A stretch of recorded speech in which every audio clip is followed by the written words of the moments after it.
Video, we can look into QwQ 32 billion, a new QwQ model that is currently beating out or comparative to Deepseek-R1 671 billion parameter model. This is currently available through Hugging Face Hub, or you can also use it through their QwQ chat, where you can use Thinking QwQ. Essentially, this is a reinforcement learning trained open source model that is currently 20 times smaller than the Deepseek-R1 model. Deepseek-R1 model, if you guys didn't know, has around 671 billion parameters, where 37 billion is activated, whereas this one only uses 32 billion, which is 20 times smaller.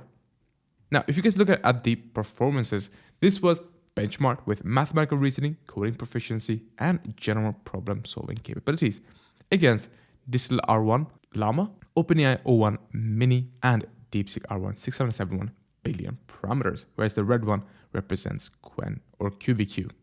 I'm not exactly sure how you pronounce it, but I'm going to call it QwQ. Now, as you can see, very, very good performances, beating out in certain benchmarks and being comparative. Now, please remember that this is a 20 times smaller model. Looking at the training procedure on how this was trained with a two-step process where they trained with reinforcement learning, outcome-based rewards, and this was trained with instruction following, alignment with human preferences, and agent performances, which means you guys can use this model for agent workflows. And I believe this is one of the main features of this model, or the uniqueness of this model. Not only that, as I mentioned, as this is a smaller model, this makes it way more efficient when it comes to making inferencing, deploying, and even training the model for your own use cases. They've actually were kind enough to provide the inference code on how to use it. I'm not going to show you guys exactly how to do it in Google Colab. I think you guys can just copy and paste it over there, but you guys will need a much stronger GPU because after all, this is a 32 billion with ridiculous amount of performances. They of course do have it available through the API.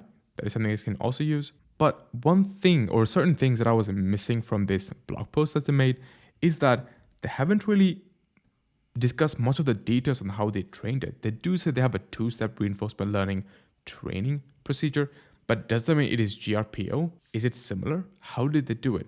They haven't really provided those informations. Not to mention, if you guys didn't know, Deepseek-R1 doesn't currently support JSON output or structured output like JSON, function calling, and a few other structured features. Neither does this, or at least not something that I found. So that is something to be explored over here. Whether or not this can be used for function calling or structured output, which is quite essential for building agent workflows. And they talked about the outcome-based rewards. What does it actually mean? How did they build it? Again, coming back to the point of how did they actually train it? But nevertheless, this is a big, big step in the open source world when it comes to a small model outperforming OpenAI closest models and also huge 700 billion, almost 700 billion parameter models with a very, very small factor. Alright guys, that's a quick video on QwQ 32 billion, embracing the power of reinforcement learning. Alright guys, I hope you found this video insightful. If you guys did, please feel free to subscribe. I make similar videos like these. Alright guys, I hope to see you in my next video. Have a nice day.